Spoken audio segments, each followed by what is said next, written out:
Lumps जुनून इस कलम ज़ोया अली शाह सीज़न 2 इश्क़ रोमांचा किस्त नंबर 14। आज आपको इश्क़ रोमांचा की 14वीं किस्त के साथ इस किस्त में आज आपको रेशम और हारून के सीन्स देखने को मिलेंगे और अब से रेगुलर एपिसोड आया करेगी। और प्लीज़ एपिसोड को लाइक कमेंट सब्सक्राइब शेयर जो भी है वो सब करना ना भूला करें और कमेंट्स में अपना फेवरेट डायलॉग भी बताया करें। रेशम कब से अच्छा, एपिसोड को शुरू करने से पहले मैं आपको ये भी बताती चलूँ कि जो नावल है वो अपने अख्ताम की तरफ जा रहा है, तो इसका PDF आएगा ई बुक, तो अगर वो लोग ख़रीदना चाहते हैं तो नंबर दिया हुआ है, उस पर रब्ता करें।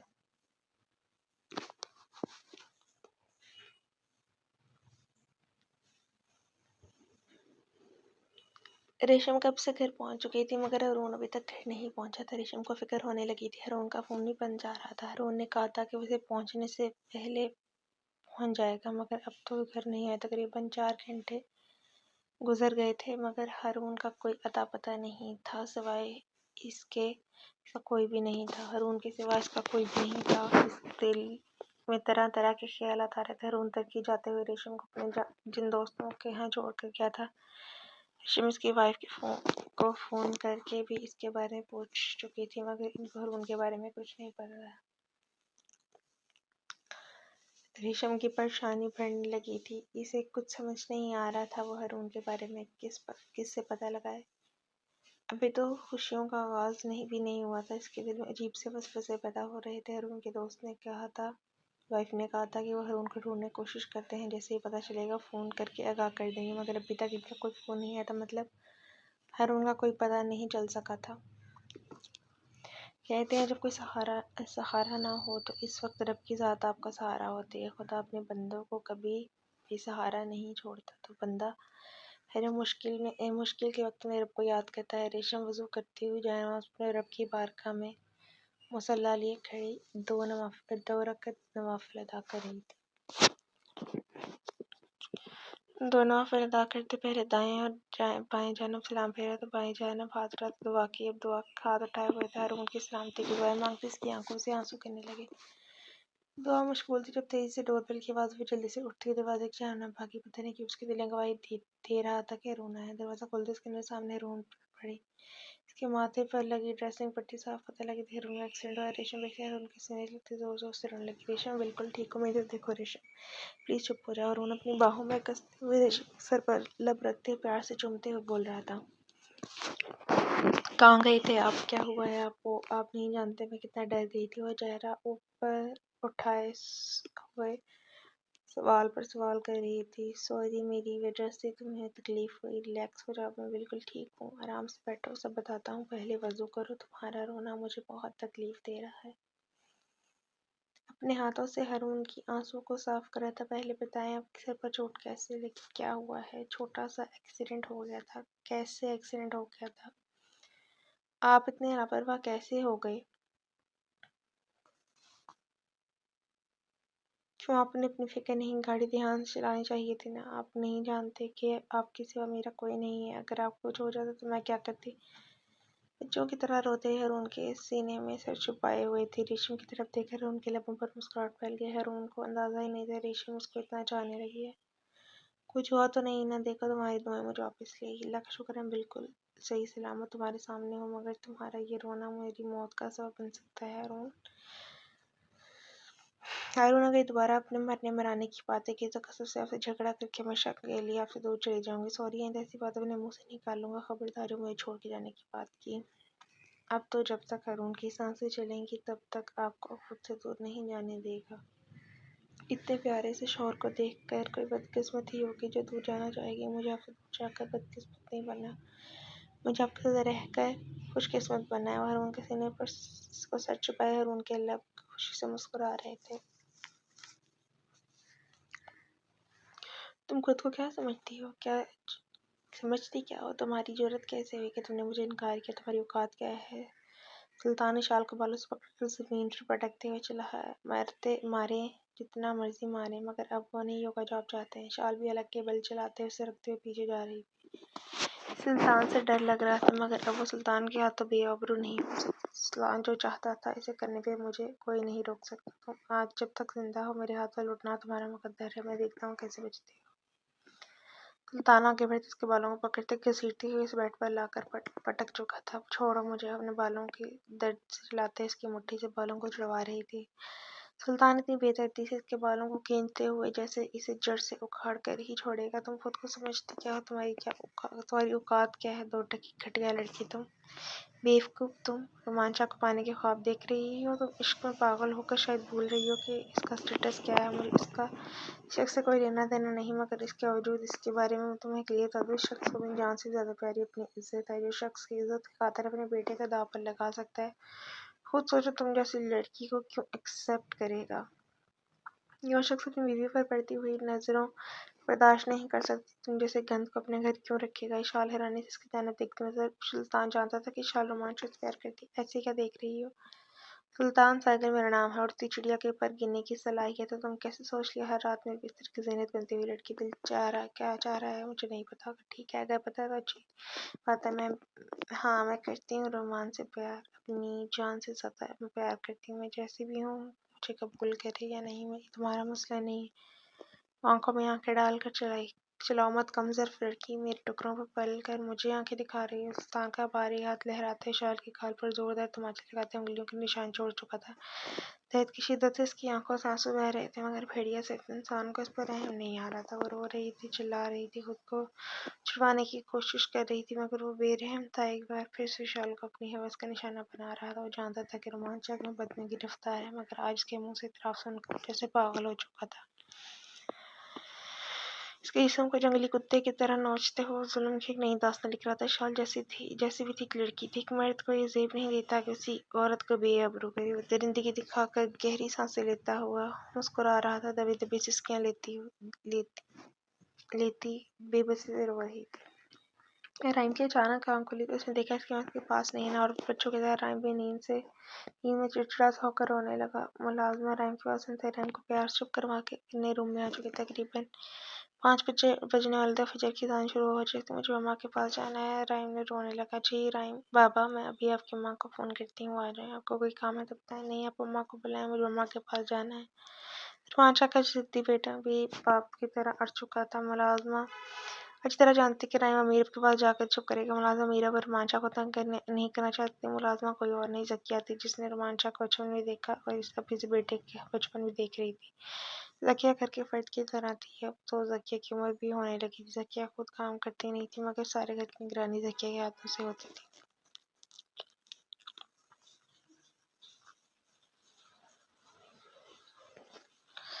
राइम ज़किया के हाथ में फ़ोन लेते हुए अपने कान से लगा चुका था। ज़किया को भी हंसी आ रही थी कि रुमान और मीरब का लाडला बेटा इनके प्यार में रुकावट पैदा करेगा, मगर राइम की बात मानने के अलावा इसको कोई चाह नहीं थी। शाह अपनी मोहब्बत की शिद्दत से टूटी हुई मीरब शाह के सीने पर सर छुपाए गहरी नींद सो रही थी। फजर की अज़ानें हो रही थी, मीरब सो रही थी, मगर शाह मीरब को सीने पर लिटाए पूरी तरह जाग रहा था। लेट नाइट घर पहुंचने के बाद पूरी रात जाने शाह पर अपनी मोहब्बत की बारिश बरसाते हुए एक सेकंड के लिए भी नहीं सोया सका।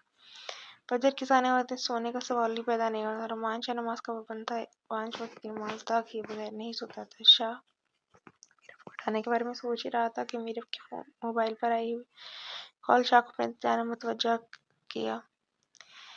मीरब फिर आंखों को मसलते हुए आंखें खोल चुकी थी। दूसरे ही लम्हे अपने होलिये पर शर्म से लाल होते फिर से शाह के सीने पर में सर छुपा गई। शाह अपने लब मुस्कुराए थे।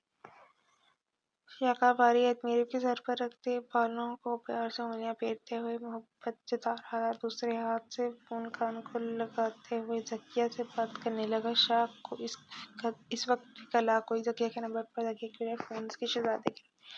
मामा आप कहाँ हैं? मुझे आपके पास आना है। राइम रोते, रोना बंद करो मम्मा के बच्चे, तुम्हारी मम्मा तुम्हारे पास पहुंच जाएंगी। हर वक्त मम्मा अपने साथ चिपकाए रखते हो, फिर भी तुम्हारा दिल नहीं पड़ता। जानिशा काफ़ी दिनों बाद इसके इतने करीब थी। शाह का बिल्कुल दिल नहीं चाह रहा था मेरे को उसे दूर करने को, इसलिए अपने बेटे की बात शाह चिढ़ने हुए नरमी से बोला।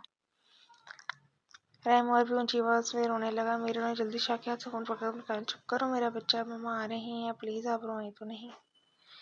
मुझे नहीं पता आया मुझे छोड़कर क्यों गई हैं। राइम भी शाह का बेटा था, मीरा को हमेशा अपने पास ही चाहिए थी। दोनों बाप बेटा बीच में पिसती बेचारी मीरब थी। जी बेटा अभी आ रही हूँ, मेरा थोड़ा सा काम था इसीलिए अपने बेटे को छोड़ कर आई हूँ, वरना कभी नहीं छोड़ कर आते मेरी जान। मीरब की हालत देखकर शाह को हंसी आ रही थी। मीरब शाह के शरारती लबों को मुस्कुराते हुए देखकर रो रही थी। शाह के सीने पर हाथ रखते लेटे हुए फोन कान से लगाए हुए थे। ज़किया को फ़ोन दो, मीरब के कहने पर आई हूँ। ज़किया को फ़ोन दे चुकी। जी बीबी जी। ज़किया प्लीज़ राइम को पापा को चुप कराएं, मैं 2 मिनट में आ रही हूँ। जी बीबी जी मैं कोशिश कर रही हूँ, मगर राइम पापा जिद कर रहे हैं कि वो चुप ही नहीं हो रहे। राइम के रोने की आवाज़ अब भी फ़ोन पर आ रही थी। ख्याल रखो भी आ रही हूँ, मीरब तड़पते हुए बोल रही थी। मीरब फ़ोन बंद करके उठकर नीचे जाने का इरादा लिए खड़ी हो चुकी थी।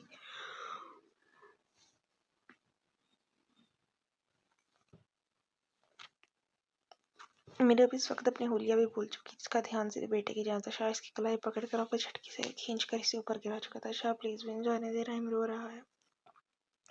वो बेचैन सी होकर बोली, जाने शाह चली जाना, जानता हूँ जो भी है। शाह अपने बेटे से किसी को एक को चुनने का तुम्हें मौका मिलता है, हमेशा जीत तुम्हारे इस चहीते बेटे की होती है। बेटे के प्यार में पागल बीवी जाने से नहीं रुकूं, क्योंकि मेरे रोकने से तुम कहाँ रुकने वाली हो। जाने से पहले एक बार अपने होलिये पर नजर सानी कर लो तो बेहतर हो। मीरब ने एक तरफ अपनी होली पर डाली, नीचे होंठों का दरिया। इस वक्त वो नाइट सूट की शर्ट पहने हुए थी। शाह के नाइट सूट की शर्ट सब आपकी वजह से हुआ है। अब मैं क्या पहनूं? अब रात वाली बेहुदा साड़ी पहनूं? जाने शाह, मैंने बहुत प्यार से तुम्हें खूबसूरत हॉट साड़ी का गिफ्ट किया है, दोबारा बेहुदा बोलो तो मुझसे बुरा कोई नहीं होगा। आंखें भर दिखाई, मेरा बेटा रो रहा है, इसका सोल्यूशन निकालें, मुझे क्या करना चाहिए? मुझे अभी चेंज करना है, अपने बेटे के पास जाना है। मेरा माँ बनते ही आंखें दिखाने पर आ जाती थी, इस वक्त फिर शाह को आंखें दिखा रही थी। मैं तुम्हारा मसला भी हल कर देता हूँ, तुम्हें शर्ट अभी चाहिए। व्हाट? मेरा शाह की बात पर चलाई थी। जाने से चलाओ मत, मैंने कब कहा मैं तुम्हारे मसले का हल कर देता हूँ? मतलब तुम्हें ऐसे ड्रेस मिल जाएगा, मगर इससे पहले मैं मेरी शर्ट वापस करनी पड़ेगी। मैं भी तो अपनी शर्ट पहननी है, आखिर मेरी भी कोई इज्जत है। शाह की खुमारी से भरी शरारती आंखें मीरब की गर्दन पर प्यार से निशान देकर चमक रही थी।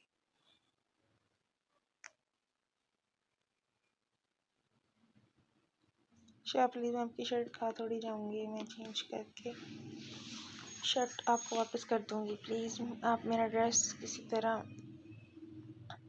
मंगवा दें। अपनी हालत पर शर्म से लाल होते हुए अपने बेटे के पास जाने का बेताब मीरब के सामने रिक्वेस्ट कर रही थी। नहीं, मैं तुम पर यकीन नहीं कर सकता। अगर तुमने मेरी शर्ट पर कब्जा जमा लिया तो अस्तगफुरुल्लाह, शाह, आप कैसी बातें कर रहे हैं? मुझे राइम के पास जाना है, वो रो रहा है, जब तक मैं नहीं जाऊंगी वो चुप नहीं होगा। अच्छा जी, अपने बेटे की फिक्र बड़ी होती है तुम्हें, और राइम का बाप जो ठंडी आहें भरता है वो क्यों नहीं दिखाई देता? राइम तो बच्चा है, आप बच्चे तो नहीं हैं। वैसे भी आपकी सब खुश ख्वाहिशें पूरी हो चुकी हैं, अब सब्र करें।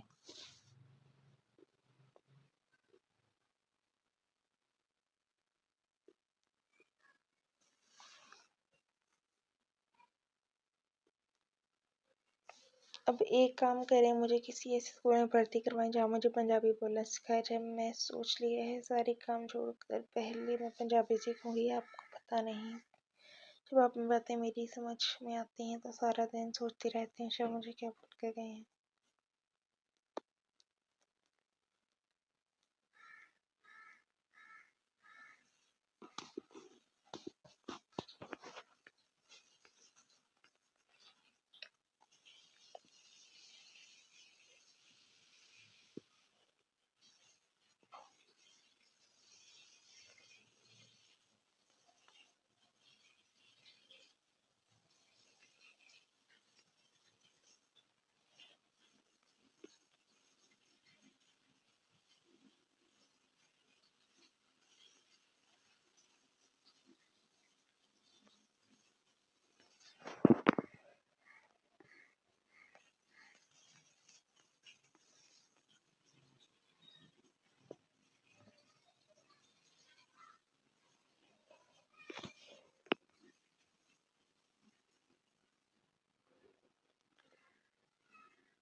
रोमांच आज भी नहीं बदला था। मुझे गवारा नहीं कि मेरी बीवी की गर्दन पर मेरी मोहब्बत के निशान कोई और देखे, फिर चाहे वो घर की मुलाजमा कोई खतून ही क्यों ना हो। शान भी रखे पका दुपट्टा करते हुए कहा, मेरा दुपट्टा कंधे पर रखती गर्दन पर डालकर वो कवर करके सीढ़ियों से उतरी रूम पे जान जा रही थी। मेरी आदत वे सारियां तो पहली आदतें हैं, तेरी कोई पढ़ते हुए सोना है।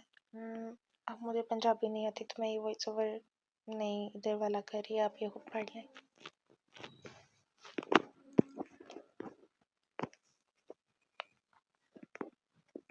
मैं जानती थी कि गुस्ताखी इससे हुई है तो जानने शाह सब कुछ भूल चुका है, मगर ऐसा नहीं था। वो शख्स अपनी ज़ात से ऐसे मोहब्बत करता था, ऐसे झिड़कते और तड़पते हुए दिनों को भूलने के लिए आखिर वक्त तो लगना था।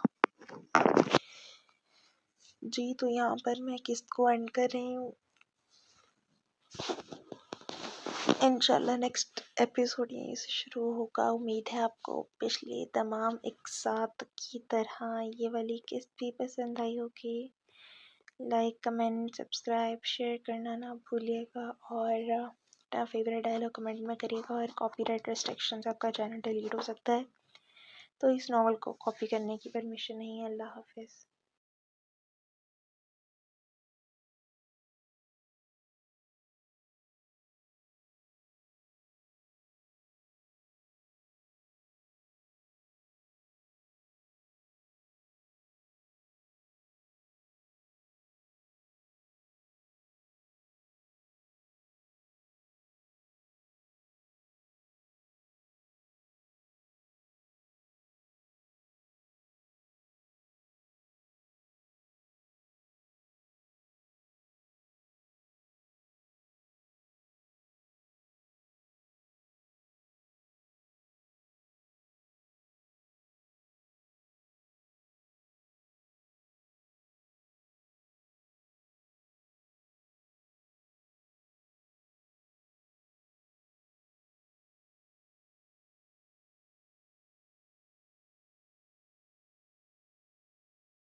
इन दिए गए नंबर से आप ई बुक अगर लेना चाहते हैं तो इन नंबरों पर रब्ता करें, आपको ई बुक मिल जाएगी। जैसा कि आप जानते हैं कि इश्क़ रोमांचा अपने इख्तिताम पर है, तो ई बुक लेने के लिए रब्ता करें। अल्लाह हाफिज़। लाइक कमेंट सब्सक्राइब करना ना भूलें।